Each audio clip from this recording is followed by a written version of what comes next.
Hello, wrestling family. Welcome to Sound the Whistle with IHSA wrestling official Tony Clarke. Each week, I will bring you interviews with prominent figures in the sport of high school wrestling. Welcome, everybody. This is Tony Clarke, and tonight I am talking with Hall of Fame Coach Wilbur Borerro. How you doing tonight, Wilbur? I'm doing great. How are you doing, Tony? I'm doing good, and thank you for taking time out of your evening to do this for us. Yeah, I would say it was busy, but it's not quite busy anymore. Hopefully everybody that's listening, family's doing well and everybody's doing well out there. So keep yourself safe. Yes. So what I wanted to talk to you tonight was this podcast is really directed towards the officials, and I just wanted them to hear from the coach's point of view. So I'll just throw some questions out there. You just be your normal self. You know, you say it like you feel it. Yes, I will do that. All right. So my first question for you is, how long have you been coaching? Wow. Since 1980, I started as an assistant coach in 1980. So 40 years now? Yeah. Wow, that is a long time. It just seems like yesterday. Yes. We met back in 1982. Yeah. It does. Yeah, I was an assistant coach for 3 years. Then I helped out down. I went away from teaching because they have the layoffs during that time. Came back in '85. What became the head coach of Waukegan West, and then I was the head coach of Waukegan West until we combined, which I think was about '91. Then I became the head coach of Waukegan. Then I left coaching for 2 years basically, and then I volunteered coaching back at Waukegan for 4 years before I went to Evanston and Antioch since 03, 04. Yeah, and you've had to my memory, you've had a lot of success. I remember in I believe it was '92 when you became that combined head coach. I think your team finished second in the state that year. Yeah, that what's funny about all these showing is the fact that we've been so close. And it's been so close to get to that state title. And every year it's one or two kids here or there that could have made a difference. But it's part of life, it's part of accepting what's given to you. And I can also say the fact that I've been very fortunate in coaching so many kids and having the opportunity of working with so many different type of kids, from the poor to the very well off. And kids are kids. They're all the same. They're gonna test your boundaries, and they're gonna test you as a person. And it's important that you let them know that that we're here for them and we're working towards their goals. Now, speaking of, what do you as a coach look for in your official? Consistency. I think it's the most important part. Some of the coaches, and I've evolved. I mean, obviously when I was younger, I was a little bit more intense. I think in many more. I mean, I'm intense. I'm an intense coach. That's who I am. But the one thing with officials, I want them to be consistent. Whether consistently bad, consistently good, just be consistent, so that it doesn't seem like it's all one-sided. And to be said, I mean, with officials, I really respect what they're doing. At no time does an official ever hear me talking to the kids blaming officials. At no time will you hear me saying to the parents that it was the official's fault. I just don't believe in that. That's an excuse. And I get into discussions or arguments with officials based on what I believe happens out there, and what they see.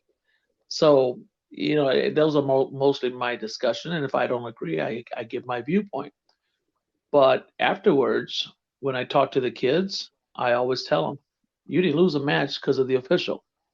You lost a match because you didn't do X, Y, and Z during the time you had.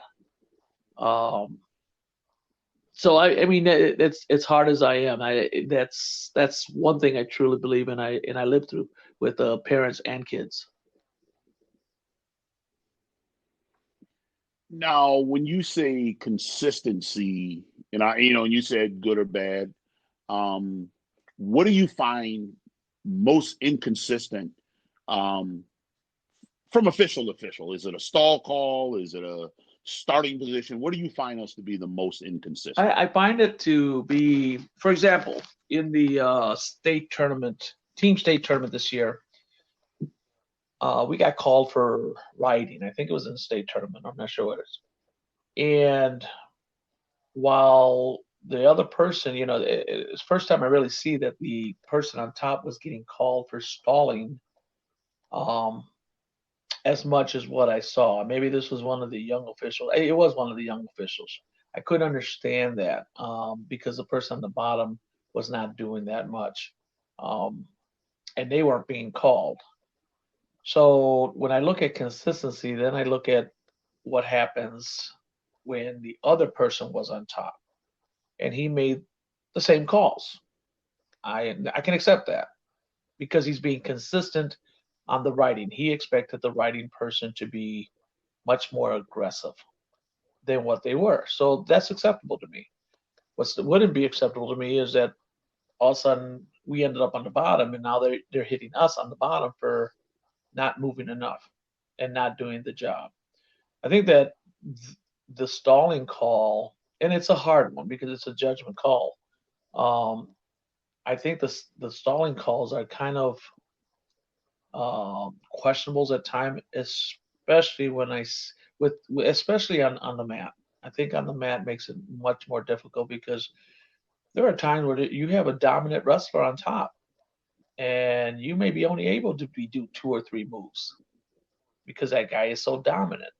So then you get hit for stalling, and you're like, okay, why am I getting hit for stalling? The kid's obviously much better, obviously a much better rider. I'm only doing as much as I can do. So what do you expect them to do? Um, so those are the type of things that you look at and you wonder why officials are making the calls they're making. Um, but again, consistency to me is the most important part, and the fact that I think with officials, you know, owning up when they make a mistake, I think is important. I just I when you make a mistake, you make a mistake. You're human. It's okay. You know, to me that goes a long way. How frustrating is it for you as a coach, especially like let's just keep it in the state Yep. series, whereas like you said, this ref, he was hard on the top wrestler, but now the next match you got a different ref and he's got a whole different style of stalling. How frustrating to you as a coach that we official from official have such a wide variance in our stalling? This year I felt that our officials at the state tournament did a much better job than they did last year. Last year they were all over the place. It seemed like the officials that came from our sectionals and came from our regional and came from I'm going to say the north area um, were much more consistent than the ones from wherever area they came from. Um, it's somewhat frustrating, but again, it's one of the things I coach kids. I said, listen, you have to learn how these officials make calls. You have to understand that some are going to call it this way, some are going to call it that way. And when it's all said and done, we have to make the adjustments. Um, you can only hope, but you can't expect it to be the same because if that was the case, it'd be a boring world. Everybody would be the same. Um, and we'd have a lot of those Montini kids up at Antioch, huh? So Probably. so when it's all said and done, it's never going to be the same. What you like to see is, again, to me, in my mind, is consistency.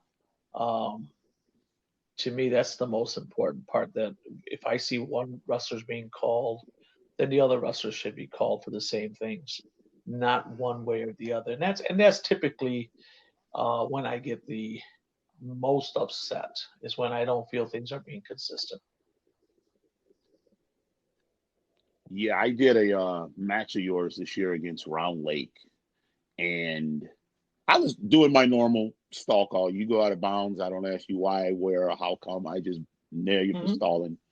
And it was an eye opener for the Round Lake team because they hadn't seen me yet that year.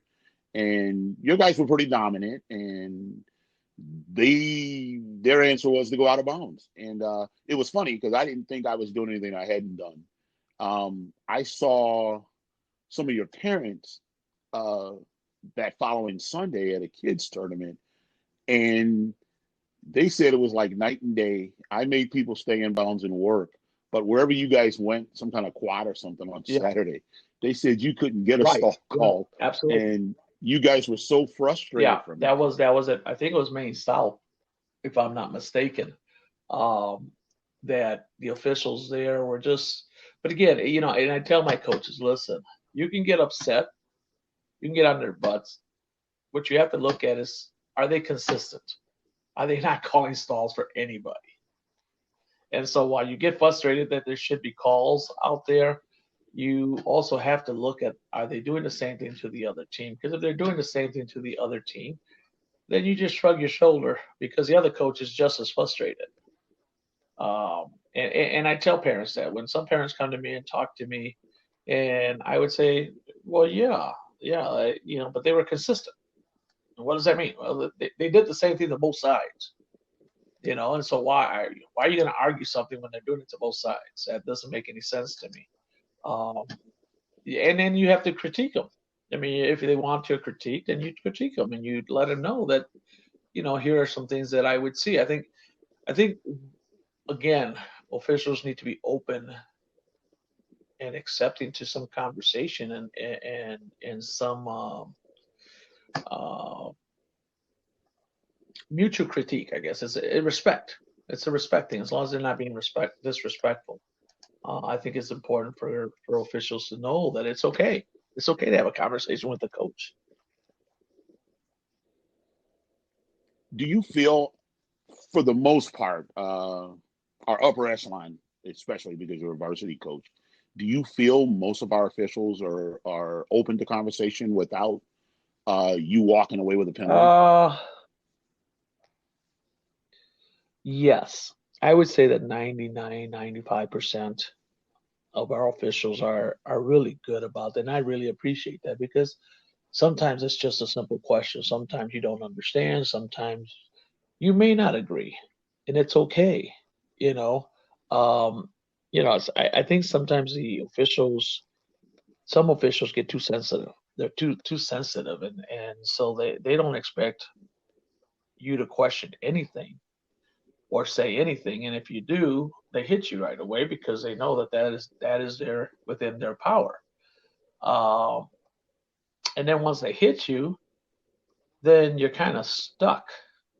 Either I'm going to get kicked out, which I have been many a times, or I no longer am going to be saying much or questioning much. You know, I think again, it's everybody has a job to do. I think when it comes to wrestling, and I tell this to the kids all the time. Your job is not to talk to the referees. Your job is not to get out there and get talking to the other kid. Your job is to wrestle. My job is to coach. The official's job is to officiate. The parents' jobs are to be parents. Everybody has their job, and we're all going to make mistakes, and that's okay. There's nothing wrong with that. It's owning it, which is where I think some officials have a problem. Owning the fact that maybe I did blow that one. You know, I think that's where I get frustrated sometimes when official just blows it and just instead of acknowledging it, he hits you for coming up and saying anything about it. Um, those things are frustrating as a coach. Most of my energy and most of my um, intensity is directed to the wrestler. I think if anybody's seen me coaching, I'm normally directing almost everything to a wrestler. If I don't like something of an official, I'll say, "Oh, that was a bad call." Now, some official like you would laugh me off. You would just, okay, Okay, that I don't think so.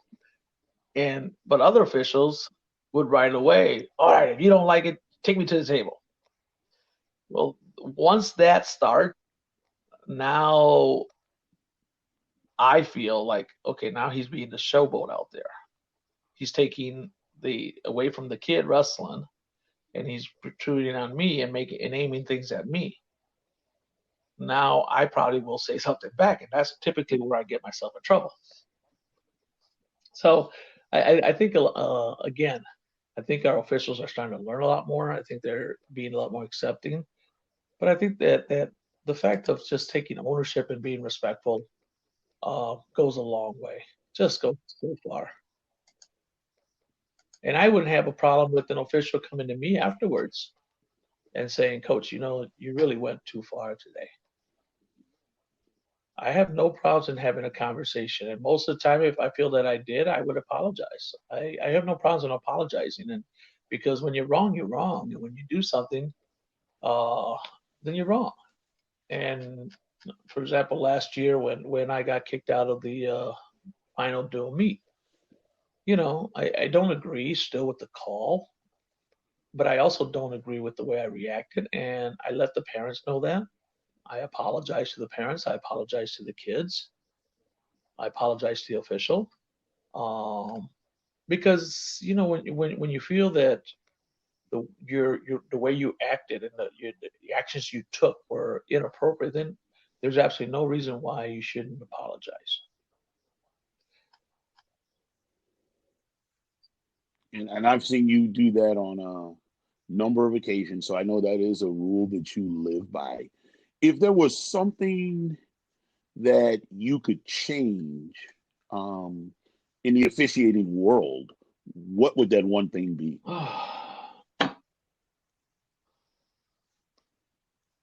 I guess I think I mentioned a couple times just that it's okay to be imperfect, and it's okay to say I blew it, and that the officials that's okay. And if a coach can't accept that, then that's on them. But I love the fact that, and I credit your work and other people's have been working hard at making officials human, making them that they are approachable. You can laugh, you can kind of say a few things and have a good time. Because your job is hard. Being official is not easy. It's a hard job. Um, but at the same token, you're not going to be perfect. So that's the area that I think I would love officials to be able to talk, be able to go to the head table and explain something, and not let it get under their skin just because we weren't sure, or maybe we were questioning a call they made. Um, the biggest thing is, did I come up there swearing at you? Did I come at you barking at you? Or did I come and ask a question? But I think that the fact of being human, that just respecting each other, I think that would be the biggest compliment that officials can get, at least from me. That you know what, I really appreciate the fact that you made the call and you owned it if you were wrong, and you owned it if you were right, and that's okay either way. Yeah, and for those that have officiated or have seen you coach, you do have a very intensive style. I won't. I'm going to take the word intensive back. You have a very passionate style when it comes to the performance of your wrestlers out on the mat. You are very demanding of your wrestlers, and you're right. I've seen you stay focused on your kids, and you do.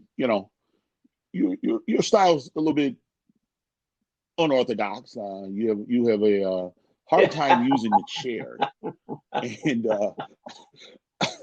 I know when the official starts focusing on your inability to sit, that sometimes leads to Yes, some yes, yes, yes. disagreements. I do. You know, I, that rule to me, it's no different than the hairstyle. It makes absolutely no sense. Um, there should be like the state. There's a line. What's the difference if I stand behind that line, stand behind my chair, or sit in my chair? What is really the difference if what you're focused on is the wrestler? Um, so I think that's just a rule they have, and it seems to be more of a controlling rule in my mind. Not sure what they're worried about from someone standing up because when you get, I don't know how the coaches can do it. I don't know how they can just sit there when they get passionate, when they get upset, when their kid's not doing what they're supposed to do. I don't know how they can just sit there. I have a hard time with that. Um, but that rule there, and I know coaches, referees are looking at that, but if they would ask themselves the question, okay, is he barking at me or is he barking at the kid? Is he being disrespectful to anybody? What's he actually attempting to do? I think they find out that that rule is really, it makes no sense in my mind. I don't understand the intent of, and maybe you can explain it to me, of that rule that you have to sit besides somebody made that decision somewhere along the line. I think it's a decision that was just made as part of keeping control of your match situation, keeping a clean look across the floor. Because you look at other sports, except for like a football or something like that, where they have to constantly move. But basketball created a box for a reason. Um, it's one of those rules that we as officials Right. are inconsistent in enforcing. I happen to know, we up north have a different style. I know there's a tournament you Yep. go to in Central Illinois, and things Well, change now for you not when you only get can you there. not stand up by the chair, you can't even go on the outside of the roping area and do any coaching because you get warned from there. So it's like it's a complete different world there. Yeah, But again, I don't understand. Again, I don't understand. You mentioned the basketball; they have a box, they have an area. Well, what's wrong with giving the coaches an area? What's wrong? Now even you're not supposed to stand behind your bench. Uh, what sense does that make? It doesn't make any sense. Um, I think that officials have enough to worry about that they don't need to be worried about whether a coach is sitting or not sitting. I, yeah, that's true. yeah, That is true. We do have enough. We got a 28-foot circle, and trying to control the next right. 10 Well, feet and beyond the that thing is about really it is tough that sometimes. your main focus should be the wrestler. So why put these barriers that Hmm. you have to worry about? I don't know. I just don't see it. I don't agree with it. I appreciate the fact that officials have allowed me to kind of be a little loose with that. Um, because when it's all said and done, I don't know if I could just sit. I mean, one of the things I do, I mean, even when we're at dual meets, I'm behind the bench standing up. So when someone told me I couldn't stand behind the bench, I'm like, you got to be kidding me. I said, I'm behind the bench. I said, why can't I not stand behind the bench? What's the difference between that and sitting down right in front of it? Um, I think that's just a little too much as far as that.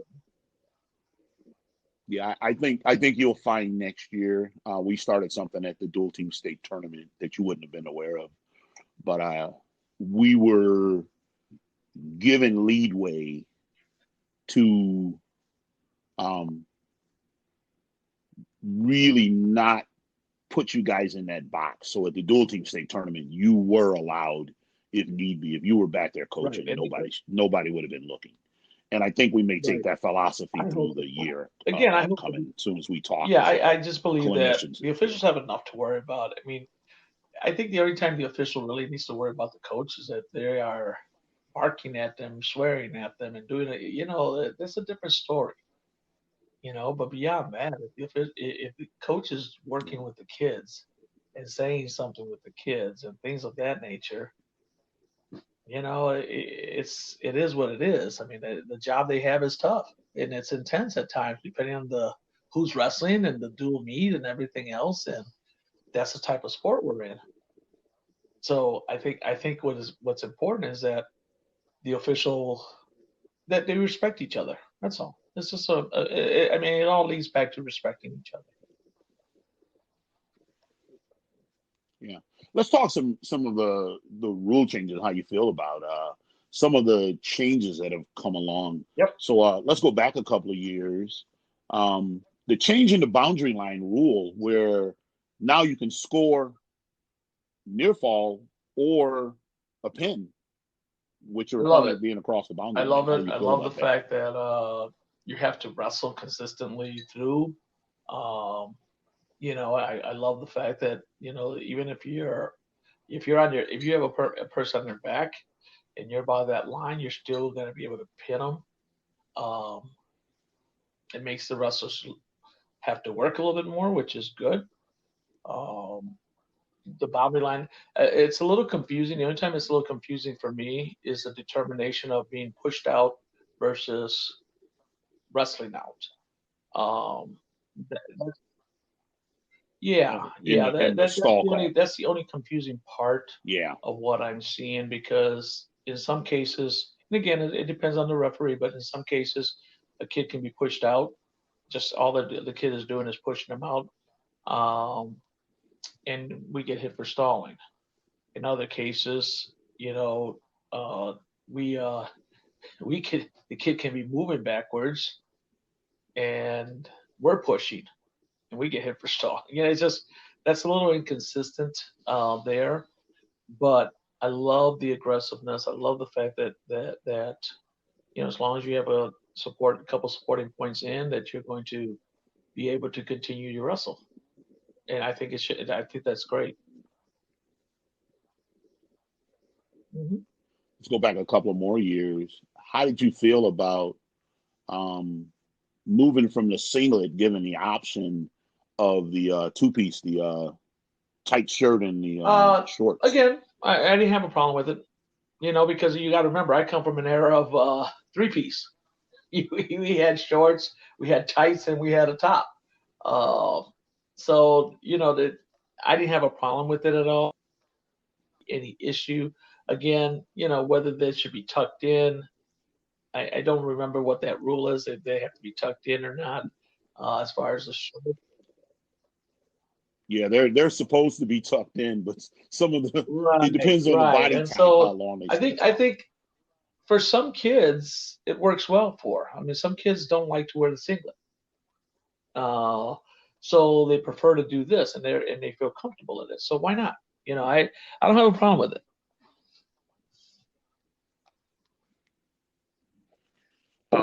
Now let's go back to the you had talked about the stalling, pushing, and pulling. Um, do you feel that change about penalizing someone, whether they pushed out, pulled out, but once they cross that line, are you feeling good about the fact that they're gonna be penalized for being there and Yeah, they're gonna I be do. forced to come back into the I wrestle? like that. I like the fact that because too many times previously we had too many kids that played the edge. As a matter of fact, I would even teach how to wrestle on the edge because you'd have to understand because when wrestlers are back there and you shoot towards out of bounds, well, guess what? You're not going to score. And I used to tell kids that why are you going to shoot facing out of bounds? You might as well put your back towards out of bounds and shoot forward. Um, then you have more of an option, more of an opportunity to score. So I really like the fact that you have to come to the middle. You have to work yourself towards the middle. I think what needs to be looked at on there is that if the wrestler is attempting to get in, that the wrestler is being allowed to come in, because there also is that where you square him up and you continue while he's attempting to circle towards the middle, the guy squares him up and all he's allowing him to do is go sideways. Um, so I think that's the one thing with officials that they would look at that and look at the fact that okay, is he attempting to get in and is the other guy stopping him from coming in? And I'm not saying that should be a stalling call for the other guy, but that should be probably a warning. to let him know, hey, listen, if he's working in, you gotta let him in. Because that's another situation where he's being kept on the edge, and could be easily be pushed out. Yeah, I think you and I had a dual meet or a tournament or something where you had brought that to my attention that the guy wouldn't let your guy back in. And I think I remember looking over and just saying he had no business being there in the first place. Which you're right. We both You're just right. laughed about it and moved on. But you know, as in anything else, about if we make a mistake and get ourselves there, now are we working to come back in? Is the question. And if we're working to come back in, then the other kids should be allowing us to come back in. That's, I mean, it again. Yeah, I think I eventually blew the whistle, brought him back in, and I told your guy, don't get there again, you know. So I mean, and again, you and I were able to make that exchange. We laughed about it, but we never got out of hand with each other. This is what I like when you officiate. You're able to be respectful, and we're able to we could agree to disagree, and that's okay, and we can laugh about it later. You know, but we're respecting each other. And I think for the most part, most of the officials, if they don't take things personal, because this isn't personal. I mean, I think there was only one official where I probably took what he did more personal than probably any other official, and I think you know who he is. But I just felt that this was in my mind, such an important thing for this kid to have that opportunity that he lost it based on something that I didn't feel was correct. But nor here nor there. This is not personal. You know, it's a job they're doing. It's a job I'm doing. It's a job the kid's doing. And that's all it should be. And no one should be taking this as an attack on them. They need to grow. You know, every year I need to grow. I need to look at my wrestling season, and I need to look at how I acted and how did I conduct myself throughout the season. And I got to continue to grow so that, and the kids need to continue to grow. So, I mean, it's all everybody learning and nothing personal. When an official makes a call there, I mean, I'm not going to take it personal. I mean, it's not against me. It's not against my kid. That's what he saw. That's what he thought, you know, right or wrong. You know, and there have been many times that I thought I was right, and I was definitely wrong.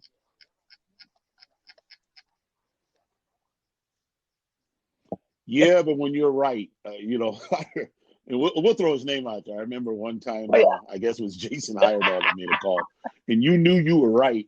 That you hunted him down and found him at a Lowe's or a Menards or something, Menards, and you stayed on that conversation until you got you got an affirmative. Okay, Wilbur, you were probably right. So you will take it to that extreme. But it also goes to the person. I mean, it also goes to the person I know. I just don't do that with everybody. But if I know the person, heck yeah, I'm gonna get on their butts, and if they were wrong, I'm gonna get on it even more because I'm like, I told you. Yeah, I remember that. Yeah. But to catch him at shopping in Menards to help him with that call, that was funny. No, that and again, Jason's a great kid, and he's learning, and he's gotten so much better. And again, not to get sidetracked with it, but just don't take things personal. That's the big thing. It's just not. This is not personal. I mean, people that know me know that I'm gonna talk to you no matter what. It's like, I may not like what you did, but I'm gonna talk to you if you talk to me. Or I may just need some time to cool off, and that people leave me alone. So it's just, I just think we have to be respectful with each other. That's all. Yeah. How did the change in the hair rule, as far as we relaxed a lot of the restrictions that had existed up until this year, did your team accept that pretty well? Do you think it helps in recruiting wrestlers out when we're not worrying about their hair? Yeah, I don't. You know what? When I look at the hair situation and I look at lengths and things like that, I don't see an issue. I really don't. I don't see an issue whatever type of hair he has. Now, could I see an issue if the hair's coming towards the face and everything else? Maybe. I don't know. I don't know how I feel about how much relaxing we're going to do with the hair, but I think that in some cases, it, why have to cover up? If you have braids on your head, so why have to cover it up? Looks nice. Why are you covering it up? If you got rough hair, okay, well that's your hair. What are you gonna do? As long as you're not using it aggressively, it's not gonna hurt you. Um, and I think that's the biggest thing that officials need to look for is that it's the fact of are they using their hair aggressively in someone's face? That's the only time that really, if you think about it, someone's going to get hurt by hair. Um, no different when kids used to put tape around their wrist. Well, they weren't their wrists weren't hurt. What they were doing is they were rubbing that tape around the person's face with the cross face. So to me, when you look at it, yeah, Yeah, I remember that and back in the the early analogy the 80s. I remember analogy that of tactic. okay, you Yeah. could have a hurt wrist, and if you're not rubbing it back and forth, then it's not going to hurt a person. Your hair can be what it is, as long as you're not using it to scrub somebody's eyes or push it in their face. What's the big deal? But I mean, and I don't know, have you seen um where kids are like, oh, I'll come and wrestle. Yeah, I don't have to yeah, wear yeah, yeah. they call them tights. We call it a singlet. Right. It's going to help. And I don't have to cut my hair. Have I you have haven't. you I have you have picked not up picked any up this wrestlers past because of year, either one of those but I rules? have lost wrestlers previously um, because they didn't want to cut their hair. So it's going to help tremendously. But you're not going to lose that kid. It's one less excuse they can use. You know, um, when a kid wants to wrestle, if he wants to wrestle, it's one less thing they have to worry about. So I think it's great. I think the fact that coaches don't have to worry about it, kids don't have to worry, referees don't have to worry about it. I think it's great. I think it's just going to be another thing that's going to help us continue to recruit kids. And we need to continue to do that. We need to continue to talk to kids and let them know that they don't have to worry about these things. They can be out for the sport.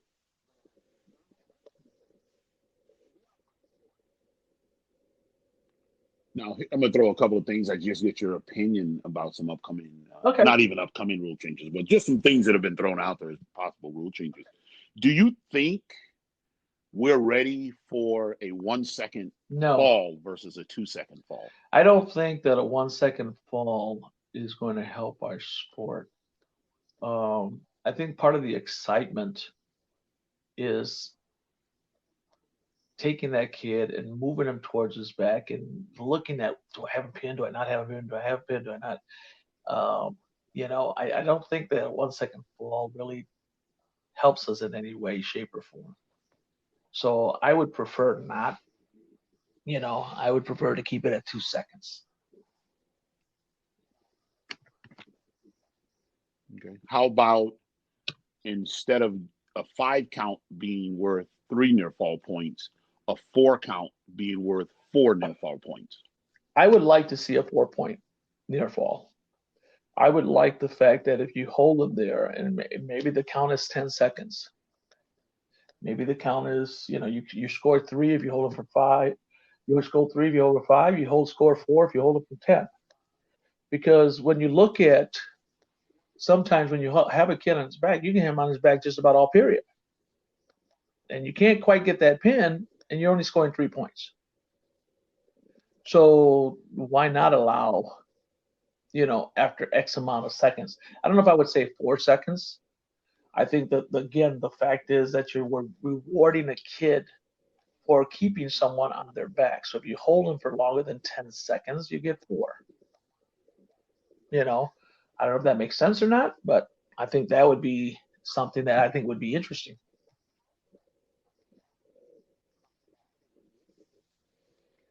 Here's one that's been bounced around a while.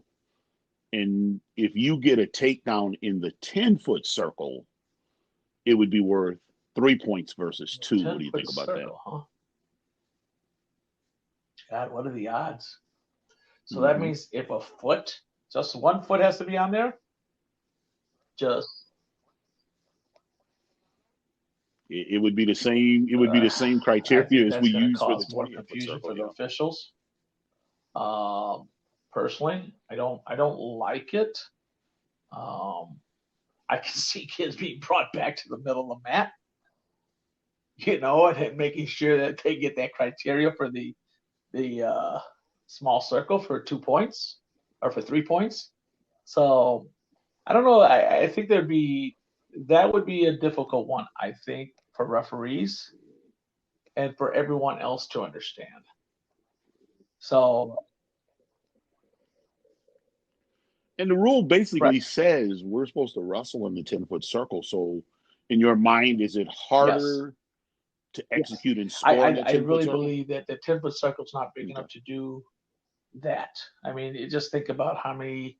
If you really think about the matches you were in this year, how many did you actually see in the 10-foot circle? You know, yeah, When we shook hands, right. when we And, I, shook hands, and and then it so I then don't it I fell don't see apart a after lot of that. scoring happening there. I mean, we have to. Wrestling has to help itself also, and we have to do some things for scoring. I mean, people love scoring, people love pins, people love to see that excitement, but they also love like we do our state when we stage with the fire and everything else and all this other stuff, and they love that stuff, the dramatics, I guess it is. And I think that to me would be hard to keep track of as far as scoring a takedown in the middle of the circle, because people will be looking at that and say, okay, well, why is that one 2 and that one's 3? Well, his feet, 1 foot was on, 1 foot was off, 1 foot was on. What, it's no.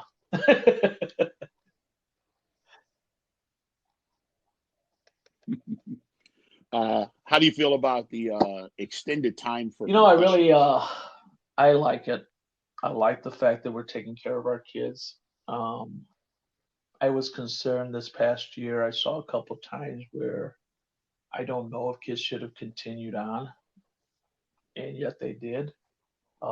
Washington was a school that I saw where they had their own trainer, um, and I don't know if anybody should have their own trainer taking that on, um, because I just believe that the safety of our kids are real important. There are kids that there's no way that I would have put them back on the mat. I just don't believe so. And so the 5 minute rule I think is awesome to make sure that the kids are okay before they step back on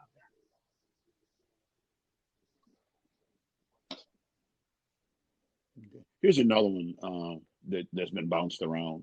Would you be in favor of getting rid of the locked hands call? Because I mean, they don't use that in freestyle or Greco. So, do you think folk style is ready to let that one Boy, go? I while they don't use it in freestyle and Greco, the scoring there is a little different, and the opportunity to score is a little different. I think it would really change the outlook of the bottom wrestling, because if you can get your hands locked about around a person, you're really going to control that person probably a little better, especially in certain situations. So I think that I would say that if we're aiming towards more freestyle and Greco, then yeah, if that's the aim and that's the goal. Uh, I would hope that that's not what we're doing, because I think that there's something to be said about the collegiate style wrestling. There's something to be said that while some kids are very good at freestyle, they're not very good at folk style, and vice versa. So when you take away something from one of them, then obviously it just becomes a disadvantage to that one wrestler. So I would prefer not seeing locked hands um, around, and I would prefer for it to stay the way it's been. You know, one thing I was going to tell you about the stalling call, Tony, that I forgot, where where I find it that it's a little difficult to understand while I'm thinking about it. It's on your feet with a 5 second call. Let's say you're in control position and the kid stands up and you're attempting by either attempting to trip, attempting to lift, um, attempting to do different things, yet you're not getting the kid down, and they're getting hit for stalling because of the 5 second rule. So to me, it's like, this is. I thought the intent of the rule is that if all you're doing is holding on, then that should be called. But if you're attempting to bring a kid down by trip, by lift, by other forms, and it's not happening, then I don't think they should be calling a stalling call there.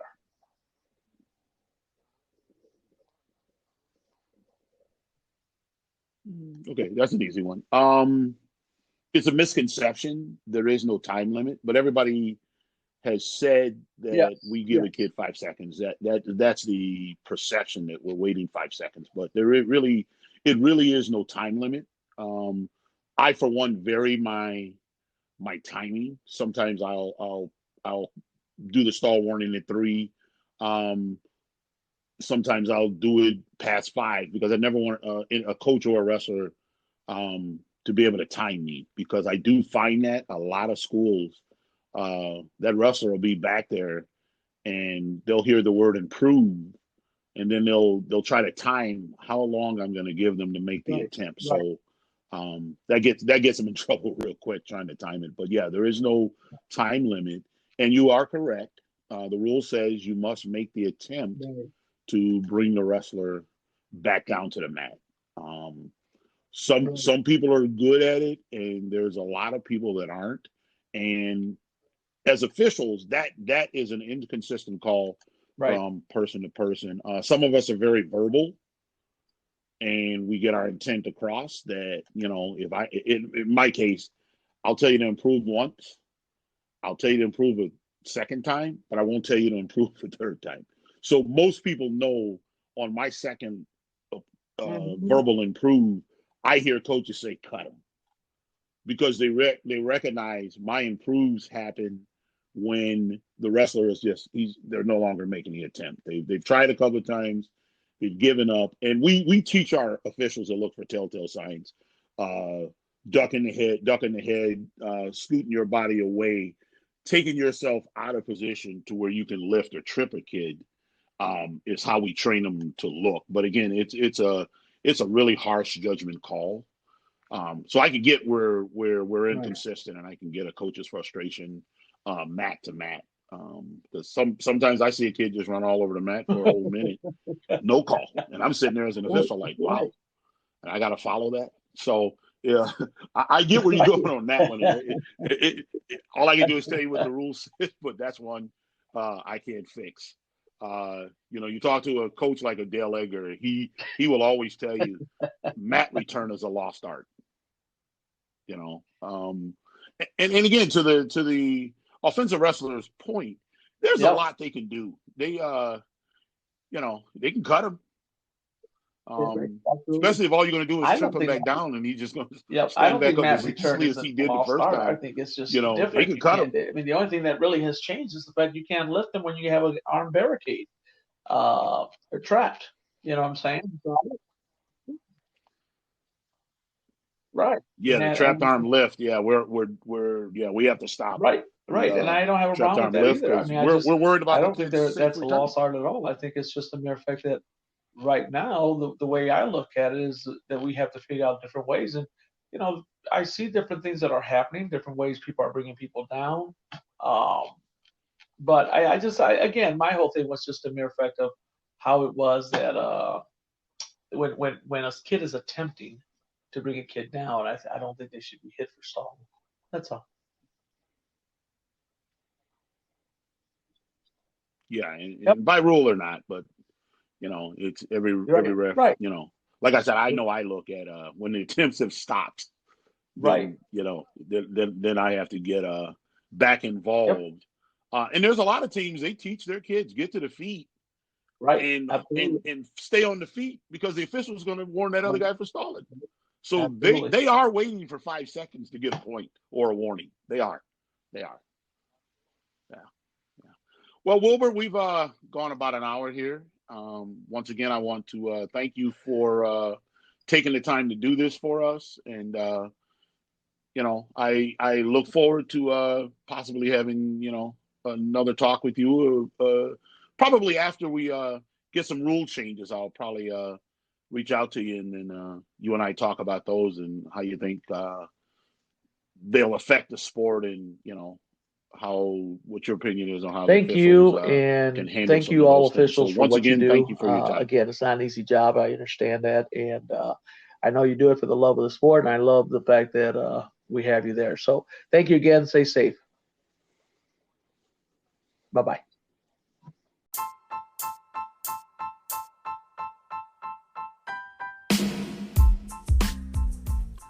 Thank you for listening to this podcast.